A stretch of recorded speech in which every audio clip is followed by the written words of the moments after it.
A'udzubillahi minasyaitonirrajim. Bismillahirrahmanirrahim. Assalamualaikum warahmatullahi wabarakatuh.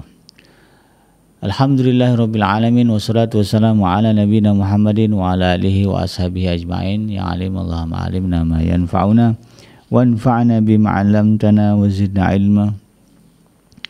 Wa arana al-haqqa haqqa warzuqna ittiba'ah wa arana al-batila batila warzuqna ijtinabah. Rabbana zidna ilman warzuqna fahman wa rizqan thayyiban wa amalan mutaqabbalan. Ya Ghafur Rabbana innana amanna faghfir lana dzunubana wa qina adzabannar. Amma ba'd. Alhamdulillah, kembali kita berjumpa di channel iDream TV dalam program Keluarga Muslim, ya, di mana insyaallah kita akan belajar tentang bagaimana mewujudkan rumah tangga yang sakinah, mawaddah dan warahmah, sehingga kita kemudian bisa, ya, membawa keluarga kita berkumpul bersama di surganya Allah Subhanahu wa taala. Ini yang kita harapkan. Tidak lupa kita baca salawat dan salam. Allahumma sholli ala sayyidina Muhammad wa ala ali sayyidina Muhammad. Assalamu alayka ayuhan nabi wa rahmatullahi wabarakatuh. Semoga Allah terima salawat, ya, dan salam yang kita baca dan dilimpah curahkan kepada para nabi dan para rasul, wabil khusus Rasulullah Muhammad sallallahu alaihi wasallam. Insyaallah, ya, amin ya rabbal alamin. Dan semoga, ya, kita ini termasuk ke dalam kelompok orang yang berbahagia ketika berjumpa dengan Allah nanti di yaumul mahsyar, dijauhkan dari siksa neraka, dimasukkan ke dalam jannah dan dipertemukan dengan Rasulullah sallallahu alaihi wasallam. Sahabat hadirin yang dirahmati Allah dimanapun Anda berada, di dalam kesempatan kali ini di program Keluarga Muslim, ya, saya akan mengangkat tema tentang 4 hal yang melemahkan interaksi positif dalam keluarga. Nah, di episode sebelumnya saya sudah membahas tentang bagaimana pentingnya, ya, interaksi yang positif di dalam keluarga, dan itu harus dibangun atau diwujudkan.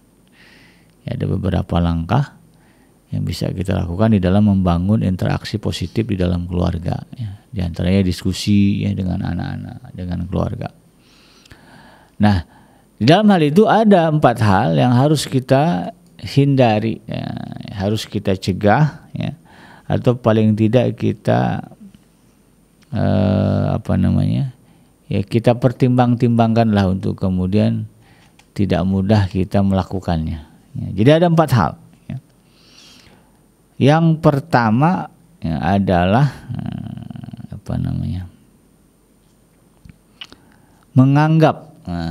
menganggap anak sama dengan dirinya dalam hal pendidikan.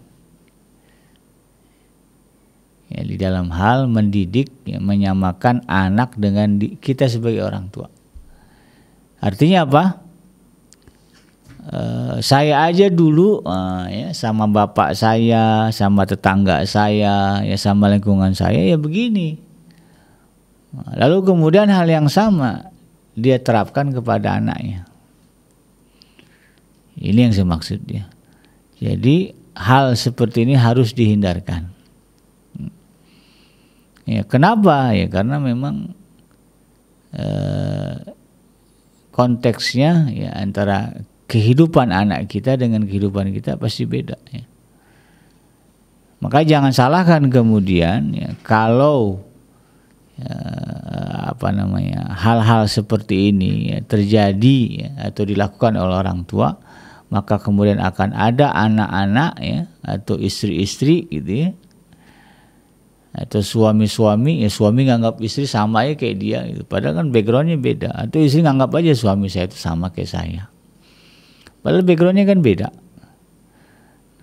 Nah, kalau itu yang ada di pikiran kita, ya, kan ada istri atau suami nggak, ini nggak apa-apa, ya, nggak dilayanin. Memang saya biasa kok nggak dilayanin, padahal istrinya lahir dari keluarga yang suka diberikan layanan.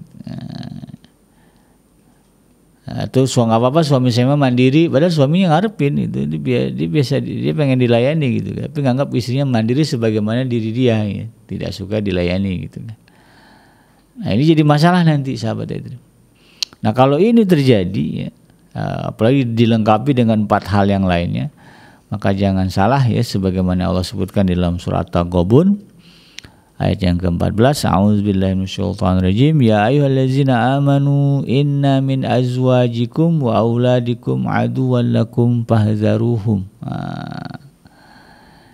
Ya, kata Allah Subhanahu wa taala, hai orang-orang beriman, sesungguhnya di antara istri-istrimu dan juga anak-anakmu ada yang menjadi musuh bagi kamu.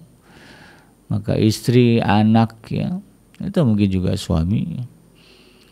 Yang itu tadi ya, mendapatkan perlakuan ya, yang tidak sesuai dengan yang diharapkannya, berbeda dengan konteks dan situasi yang dihadapinya, maka dia akan menjelma menjadi musuh. Ya, istri jadi musuh buat suaminya, suami jadi musuh buat istrinya, anak juga musuh orang tuanya. Ya. Maka dalam ini Allah katakan apa? Fahzaruhum, maka waspadalah, berhati-hatilah kalian. Ya, waspada apa? Waspada dalam bersikap dan bertingkah laku, ya, termasuk dalam konteks mendidik tadi, ya. Mendidik anak-anak ini, mendidik ya, keluarga ya, atau berinteraksi dengan keluarga harus hati-hati dan waspada, jangan sampai salah mengambil tindakan. Ya, salah mengambil tindakan, nah, efeknya itu tadi ya, akan lahir ya dalam keluarga kita orang-orang yang justru kemudian menjadi musuh. Ya. Mereka yang membenci kita. Berapa banyak anak-anak yang justru kemudian merasa direcehkan, diremehkan di tengah saat berkumpul dengan keluarganya. Harusnya kan keluarga itu jadi tempat ya, di mana dia mendapatkan penghargaan, kemuliaan, bukan malah sikap merendahkan, penghinaan. Enggak boleh. Jadi bagi mereka yang suka kumpul-kumpul keluarga ya dengan tema arisan apapun, maka ini harus dijaga. Jangan samakan keluarga mereka dengan keluarga kita. Mereka mungkin senang ya, diperlakukan dan diperhatikan ya, dilayani. Oh, kita mah enggak, mandiri, cuek aja. Enggak bisa begitu. Jangan anggap sama orang dengan kita. Orang itu punya perspektif ya, sudut pandang yang berbeda. Apa yang dipandang baik oleh orang-orang, oleh kita, belum tentu dipandang baik oleh orang lain. Apalagi dalam konteks istri dan anak ya. Suami memandang ini baik, belum tentu istri memandang itu baik. Orang tua memandang ini baik, belum tentu anaknya demikian. Atau sebaliknya, ada juga ya model orang-orang tua yang terlalu ketat ya, terlalu konservatif gitu ya di dalam berinteraksi dengan keluarga ya. Ya, mereka menganggap kebiasaan anak-anak muda sekarang ini jelek ya, main game gitu kan ya, nongkrong ya, kumpul di kafe, satu hal yang jelek gitu. Padahal di sisi anak-anak kita ya, mereka itu bukan satu keburukan, malah satu hal yang diperlukan dalam konteks membangun ya, koneksi sosial gitu kan ya, kan perlu koneksi sosial untuk nanti kalau dia udah gede gitu kan, udah dewasa, udah punya keluarga, itu koneksi sosial itu diperlukan ya. Dalam membangun bisnis, kesuksesan itu penting sahabat iDream. Tapi orang tua kemudian yang terlalu ketat tadi ya, menganggap itu hal yang jelek, hal yang buruk, sehingga kemudian anak ya tidak hidup ya di dunianya, tetapi hidup di dunia orang tuanya. Hidup dalam sudut pandang orang tua, padahal dia punya sudut pandang ya, dan kenyataan yang berbeda dari orang tuanya. Itu yang saya katakan, ini harus kita waspadai ya, jangan sampai kita orang tua ya, menyamakan pola kehidupan, pola pendidikan, pola pengajaran diri dia dengan anak dia. Apalagi kemudian punya prinsip ya, dulu sama orang tua saya diginiin, lalu kemudian begitu juga dia ke anaknya. Padahal kan selisih kehidupannya kan beda zaman. Punya anak umur 20 tahun pun berarti kan 20 tahun yang lalu. Sekarang ini apalagi sekarang ya sahabat ini zaman modern. Segala sesuatu bisa berubah dengan cepat. Pergeseran sosial, pergeseran pola sudut pandang itu cepat sekali sekarang. Dengan kemajuan teknologi informasi ya, mudah kita mengetahui situasi dunia seperti apa. Mudah juga pengaruh-pengaruh dari dunia luar masuk ke dalam kehidupan kita dengan mudah. Maka ya, disadari atau tidak itu kemudian mempercepat terjadinya pergeseran, perubahan ya. makna ya, pola tingkah laku, pendidikan, macam-macam lah ya, di dalam kehidupan kita. Ya, maka tidak tepat kalau kemudian kita menganggap ya apa yang dilakukan oleh orang tua kita dulu kepada kita ya, bisa juga kemudian sepenuhnya. Bukan berarti apa yang dilakukan, yang kita rasakan ya ketika berinteraksi dengan orang tua kita dulu itu jelek semuanya, enggak, atau nggak bisa diterapkan ke anak kita zaman sekarang. Ada lah beberapa hal yang masih relevan kita bisa terapkan ke anak-anak kita, walaupun itu kita dapatkan dari orang tua kita. Tapi kemudian menyamakannya 100%, mengabaikan ya, perubahan situasi dan kondisi seperti sekarang, ini tidak bijak, ini tidak baik. Justru yang ada itu tadi akan menimbulkan konflik, gesekan antara orang tua dan anak. Nah, ini yang kemudian kita harus pahami. Jadi janganlah ya kita kemudian menganggap kita dengan anak kita ini sama. Ya, sudut pandang kita dengan dia itu beda, dunianya udah beda. Ini dunia kita dengan dunia anak kita itu berbeda. Walaupun katakanlah ya sama-sama besar di lingkungan pesantren, tapi kan pergaulan pesantren, pergaulan anak pesantren zaman kita dulu dengan anak kita kan beda. Gitu. Di zaman kita belum ada gadget, di zaman anak kita udah ada gadget. Ya, di zaman kita dulu mungkin belum ada media sosial, di zaman anak kita sudah ada media sosial. Ya, walaupun kehidupan di pesantren tentu polanya tidak sama 100%. Nah, ini yang kemudian harus dipahami oleh kita sebagai orang tua, kita sebagai suami, gitu ya. Atau juga mungkin kita sebagai istri. Banyak konflik terjadi karena istri yang menganggap suami itu memiliki sudut pandang perspektif yang sama. Gitu ya. Jadi bahasa mudahnya apa? Tidak saling pengertian. Jadi kurang mengerti bagaimana suami, bagaimana istri. Maka kemudian dengan mudah konflik bisa muncul. Istri menganggap suaminya memahami, ternyata suami gak paham. Suami menganggap itu tidak perlu gitu kan, karena dia juga gak merasa perlu. Tapi ternyata istri menganggap itu penting ya, misalnya ya mengucapkan kata sayang, memeluk gitu. Kadang-kadang ada suami-suami yang menganggap itu gak perlu lah, orang kita udah nikah. Tapi istri menganggap itu penting. Dan ternyata itu bisa menimbulkan konflik. Ada baru-baru ya artis yang kemudian menggugat cerai padahal orang menilai rumah tangganya fine-fine saja. Ternyata suami istri itu tadi ya, suami menganggap ya apa-apa itu ya kalau ada masalah ya cukup diam saja. Tapi ternyata istri nggak begitu, istri itu nggak suka didiamkan. Karena memang polanya kan beda. Mungkin kalau pola keluarga suaminya begitu, kalau ada masalah udah diam aja, simpan aja lah. Ya, silent apa namanya? Saya lupa istilahnya. Silent treatment apa? Tapi istrinya mungkin pola pendidikannya kalau di rumah kalau ada masalah dia cerita. Apa masalahnya? Ya komunikasi, sehingga kemudian treatmentnya kan beda. Bertemu dua keluarga ini, ya, suami dan istri, ya, dengan treatment pola asuh yang berbeda, lalu kemudian ketika suami tidak bijak ya menganggap wah sama aja. Ya, saya biasa diginiin di keluarga saya. Nah, dia buat itu di keluarga dengan istrinya ya jadinya masalah. Kemudian ujug-ujug istrinya minta cerai, menggugat cerai. Nah, itu tadi ya. Nah, ini yang kemudian kita harus pahami. Hal yang kedua yang harus kita hindari ya di dalam konteks ya membangun interaksi yang positif di dalam keluarga kita, atau hal-hal yang dianggap melemahkan interaksi positif di dalam keluarga adalah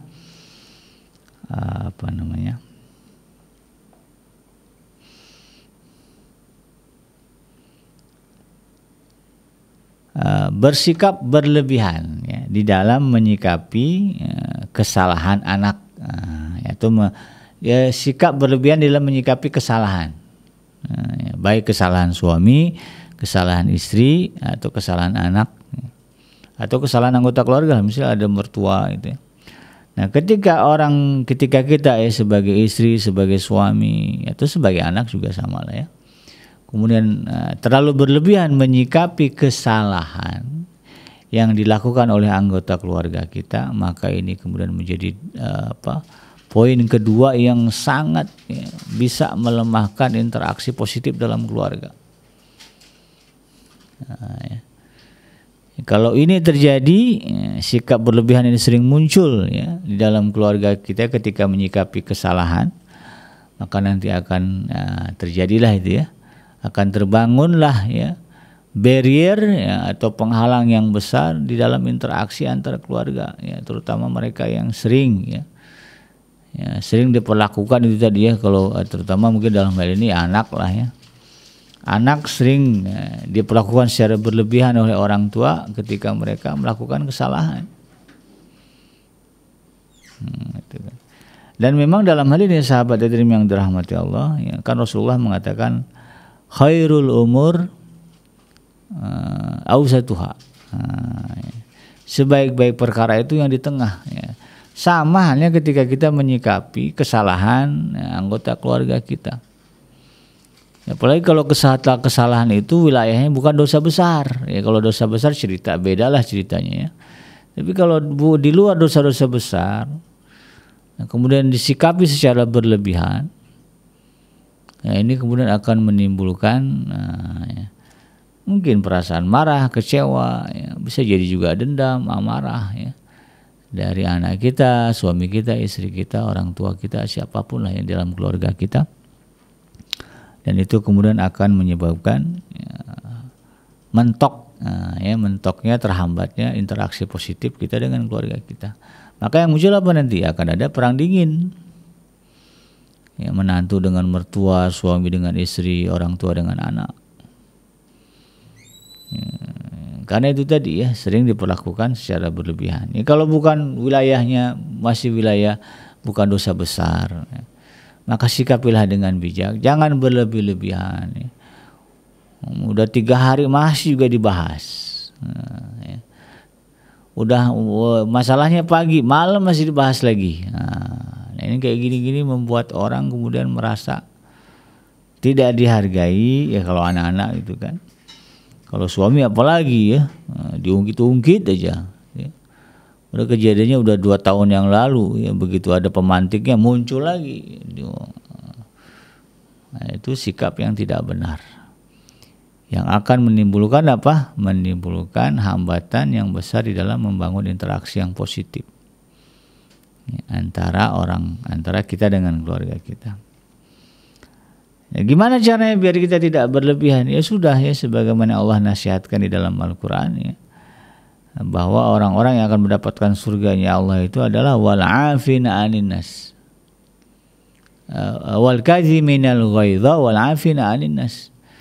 Ya, mereka adalah orang yang mampu menahan amarah dan juga memaafkan kesalahan orang. Jadi ketika anak, suami, istri, ya, orang tua, mertua kita melakukan kesalahan, maka yang harus kita lakukan kedepankan adalah tahan amarah. Ya, jangan mudah lepas. Jangan reaktif dengan kemarahan. Kalau reaktifnya dengan istighfar, reaktifnya dengan tasbih, zikir, wajar. Ya, yang keluar yang pertama astagfirullahaladzim, Allahu Akbar, itu kan, itu masih mending lah ya. Tapi kalau yang keluar yang kemudian refleksnya adalah makian ya, kata-kata yang kotor gitu kan, nah ini jadi masalah. Itu harus ditahan, tahan amarah ya, wal kaziminal ghaidh wal afina anin nas. Kemudian bukakan pintu maaf yang besar. Bagaimanapun juga ini adalah anak saya, bagaimanapun juga ini adalah suami saya, istri saya, orang tua saya, mertua saya, ipar saya. Bukakan pintu maaf yang luas. Maka insya Allah ya, kita kemudian tidak akan berlebihan ya di dalam menyikapi kesalahan anggota keluarga kita. Tapi tetap juga ya dalam konteks pendidikan ya, kita harus paham ini wilayah kesalahannya dosa besar apa bukan. Ya, orang Islam harus paham yang disebut dosa besar itu apa ya. Kalau dalam kehidupan itu ya syirik ya, wilayahnya udah wilayah syirik itu dosa besar. kemudian perzinahan, ya, kemudian pembunuhan, ya, pencurian, mabuk-mabukan, itu wilayah dosa besar. Kalau masih di luar itu, ya, suami lupa bawa bunga, itu bukan dosa besar. Ya. Suami lupa mengucapkan I love you gitu ya, suami lupa meluk, itu wilayahnya masih dosa kecil, bukan dosa besar. Ya, kalau dianggap dosa itu kan, ya, bukan wilayah dosa besar. Maka ya, nggak usah emosi, tidak usah kemudian dibahas. Ya. Tapi berikanlah pintu maaf yang besar. Maka insya Allah ya, kalau itu yang kita kedepankan, tidak akan muncul konflik ya yang berujung kepada perpecahan ya, di dalam rumah tangga. Itu yang kedua ya. Yang ketiga adalah hal yang dianggap melemahkan interaksi positif ya di dalam keluarga kita adalah hukuman yang berlebihan dan perintah yang tidak masuk akal. Kalau tadi kan menanggapi kesalahan yang berlebihan, ini memberikan hukuman yang berlebihan atau juga memberikan perintah yang tidak masuk akal. Ya, memang di dalam Al-Quran dibenarkan adanya hukuman. Ya, saya termasuk orang yang mendukung teori dalam pendidikan itu harus ada hukuman, ya, punishment itu harus ada. Kan ada teori-teori yang mengatakan ya, punishment itu tidak baik di dalam mendidik. Itu kan. Jadi tidak boleh diberikan hukuman gitu kan. Tapi bagi saya justru ya, kalau bicara Al-Quran ya Allah juga kan berbicara pahala dan dosa ya, surga dan neraka. Maka di dalam hal ini hukuman juga ya, dipandang penting, dipandang perlu. Ya mungkin ada orang mengatakan sebetulnya nggak perlu dihukum, tapi dibangun kesadaran ya, tentang kesalahan dia. Jadi dia berbuat salah Nina, nggak boleh, dibangun aja kesadarannya, itu lebih bagus ya, tanpa memberikan hukuman. Saya tidak terlalu mendukung teori itu kan. Saya lebih mendukung kalau dia salah ya dia harus menerima konsekuensi hukuman. Karena di dalam kehidupan kita juga gitu kan, kita dosa, apakah dosa itu kemudian tidak ada hukumannya? Ada, apa ada hukuman dosa? Neraka begitu kan. Kalau di dunia ya siksa atau azab gitu. Itu kan realitanya begitu. Maka di dalam keluarga juga sama, ketika kita berbicara anak, istri, keluarga ya, ketika mereka melakukan kesalahan ya memang harus ada konsekuensi hukuman. Cuman hukuman yang diberikan ya, sifatnya tidak boleh berlebihan, harus make sense ya, masuk akal juga gitu. Hukuman itu nyambung gak sih hukumannya itu dengan kesalahan yang dilakukan. Nah, hari ini banyak orang-orang tua yang kemudian berlebihan di dalam memberikan hukuman kepada anak, kepada anggota keluarga. Sehingga kemudian yang muncul apa? Anak-anak yang melakukan pemberontakan. Suami istri yang berontak. Istrinya sakit hati ya, diberikan hukuman oleh suami. Dia berontak. Pemberontakannya enggak tanggung-tanggung ya. Gugat cerai gitu kan. Atau yang nauzubillah kadang-kadang ya selingkuh gitu ya, cari laki-laki lain ya, suami juga sama ya, istrinya memberikan hukuman berlebihan ya, menyikapi kesalahannya, maka kemudian dia memilih ya, cari perempuan lain. Nah, itu bisa terjadi begitu ya, maka dalam hal ini sahabat iDream ya, ada beberapa hal yang harus diwaspadai terkait dengan ya, sikap ya, di dalam berlebihan ya, memberikan hukuman atau memberikan perintah yang tidak masuk akal. Apa itu? Ya hukuman fisik ya, itu nggak boleh sering-sering dilakukan. Bahkan di dalam Al-Quran ya, ada batasan yang strict ya, yang ketat ketika kita berbicara hukuman fisik ya, terhadap anggota keluarga ya. Rasulullah itu pernah memarahi sahabat, mengkritik sahabat karena masih ada mereka yang suka mukul istrinya. Nah, apa sih mesti mukul istri gitu loh? Kalau dia salah, kenapa mesti mukul? Itu kan nggak ada cara lain apa selain mukul kan begitu. Kok bisa kalian itu mukul istri kalian? Tapi pernah ya komplain kepada para sahabat. Maka kemudian dalam hal ini hukuman fisik ya, harus kita kurangi intensitasnya, ya. Jangan sering-sering diberlakukan. Boleh sesekali lah ya. Tapi itu juga dasar adalah kasih sayang, bukan amarah. Nah, ini udah kesekian kalinya nih bang, ya sama anaknya. Kamu udah nyakitin adik kamu nih, ya. Ya, ayah harus hukum kamu. Mana tangannya? Ya. Atau mana kakinya, tapak kakinya? Angkat tapak kakinya, ambil rotan, boleh lah. Ya. Pukul ya. Tapi bukan pukul untuk menyakitkan, tapi untuk memberikan peringatan. Cepret, biar dia sadar. Boleh, walaupun saya nggak melakukan itu. Jangan sampai kemudian pakai tangan, ya, memukul, menampar. Ya. Anak kita ini bukan samsak, ya, bukan juga dia pencuri, ya, sebagaimana yang terjadi di tengah masyarakat kan, kalau ada pencuri kemudian dihakimi massa, ya, sampai mati, ya Allah. Nah, ini kita harus pandang anak ini adalah bagian dari darah daging kita. Iya, kita harus menghukum mereka karena kesalahan mereka, tetapi kemudian hukumannya tidak boleh berlebihan, ya, dalam hal ini termasuk hukuman fisik. Ya. Kemudian juga apa? Ya, ketika kita menghukum juga jangan bandingkan anak kita dengan anak orang lain. Ya. Kamu lihat tuh si Anu, ya, bisa dia begini-begini, kenapa kamu nggak bisa? Nah, itu nggak boleh. Ya. Nah, itu menyakiti perasaan istri atau anak, atau suami juga sama. Abang nih gimana sih? Tetap suami tetangga kita tuh, suami si anu bisa, abang nggak bisa. Nah itu nggak boleh. Suami juga sama. Ya kamu gimana sih dek? Suami kan marah sama istrinya. Abang aja punya teman istrinya itu nggak kayak gitu. Dia pulang istrinya gini-gini, diceritain istri orang. Nah, itu juga menyakit perasaan. Jadi jangan melebar ya sampai ke sana kalau memberikan hukuman, jangan sampai kemudian ngungkit-ngungkit ya, atau membanding-bandingkan. Kemudian juga apa? Nah, intonasi suara. Jangan sering berteriak saat terjadinya kesalahan kecil ya, dari anak-anak kita. Angkat suara itu intonasi jangan terlalu tinggi ya sampai tetangga sebelah dengar. Wah, itu udah kelewatan. Menggema di dalam rumah saja juga udah kelewatan. Ya, kalau bisa kurangi lagi lah.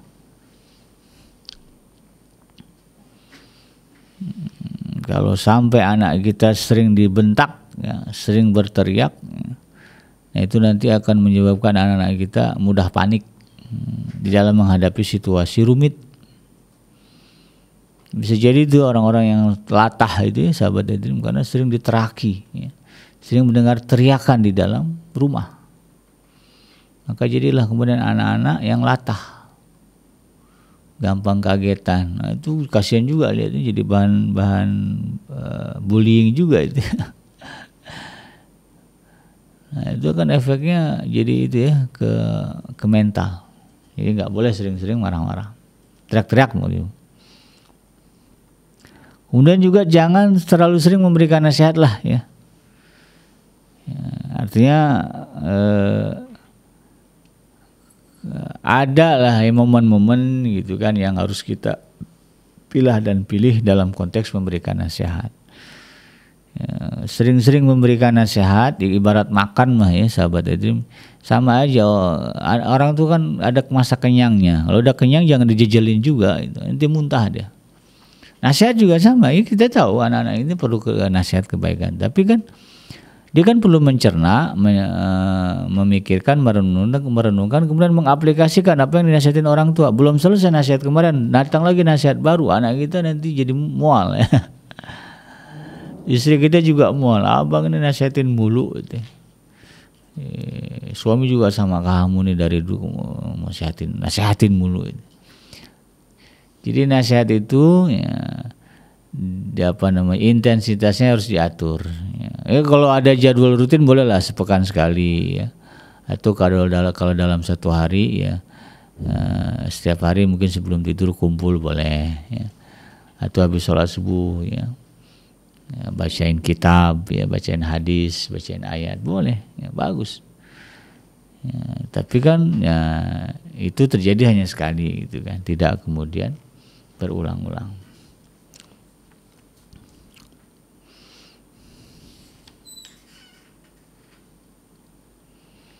Nah, itu yang harus dihindarkan ya ketika kita berbicara dalam konteks berlebihan di dalam memberikan hukuman. Nah, yang terakhir, yang keempat, sahabat iDream ya, terkait dengan hal yang melemahkan interaksi positif ya di dalam keluarga adalah terlalu bebas ya memberikan akses kepada anak untuk berlama-lama dengan gadget ya, kalau dulu televisi gitu kan, kalau sekarang kan sudah ada gadget ya. Nah, kalau anak-anak kita sudah terlalu bebas ya mengakses gadget mereka, makan juga megang handphone gitu kan, di depan orang tuanya juga masih sibuk megang. Ini kan nggak kita batasi nih. Nah, ini akan menyebabkan itu tadi ya, lemahnya interaksi positif dengan keluarga. Kebayang nggak begitu kumpul bareng, lalu kemudian anaknya megang handphone, ya, istrinya pegang handphone, suami doang yang ngeliatin, yang ngomong ke istrinya ditimbalin, tapi kemudian sebentar-sebentar istrinya lihat HP. Anak juga sama. Nah, ini akan melemahkan interaksi. Apalagi semuanya udah sibuk dengan gadget gitu kan. Udah ya, tidak akan terbangun interaksi yang positif di dalam keluarga. Memang ini tantangan berat ya. Zaman sekarang dia bikin luar biasa ya, kalau kata ada di medsos ya. Orang sekarang itu males-males, mager-mager gitu ya. Ya wajar mager, kenapa? Karena dimanjakan dengan gadget. Nah, kalau orang dulu kan nggak ada gadget ya, mau makan kalau orang kampung harus cari kayu bakar. Ya, cari kayu bakar untuk masak gitu kan. Masak juga nggak gampang gitu kan, ya, nyalain api, siapin dandang, kemudian ngolah makanan. Orang sekarang mau makan ada ya, umumnya kalau yang punya uang kan secara umum ya tinggal cekrek-cekrek aja di handphone gitu kan, foto-foto atau apalah gitu kan, ya, tinggal pilih-pilih lah gitu kan, nanti datang makanannya gitu kan. Mau ke pasar kalau orang dulu kan effortnya lumayan besar juga ya, kadang jalan kaki, kadang naik beca ya, kadang naik angkot, naik ojek. Sekarang nggak perlu ke pasar, dia ada pasar online. Nanti akan ada orang datang bawa barang belanjaannya kan begitu ya.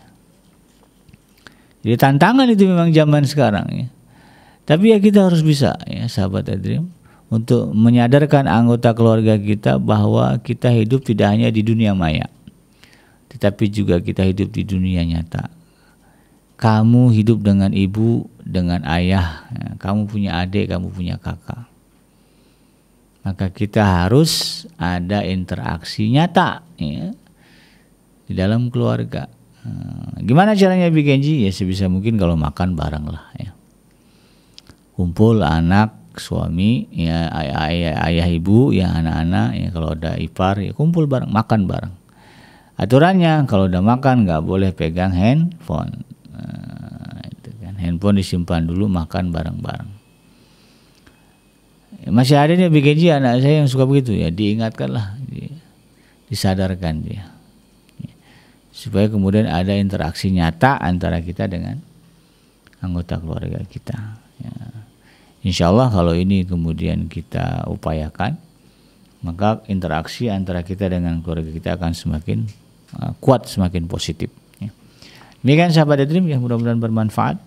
Yang benar datang dari Allah Subhanahu wa Ta'ala, yang salah semata-mata lahir dari kealfaan dan kehilapan saya pribadi. Saya bikin pamit undur. Hasbiyallahu la ilaha illahu alaihi tawakkaltu wa huwa rabbul arsyil azim. Subhanaka Allahumma rabbana wa bihamdika asyhadu an la ilaha illa anta astaghfiruka wa atubu ilaik. Walhamdulillahirabbil alamin. Wassalamualaikum warahmatullahi wabarakatuh.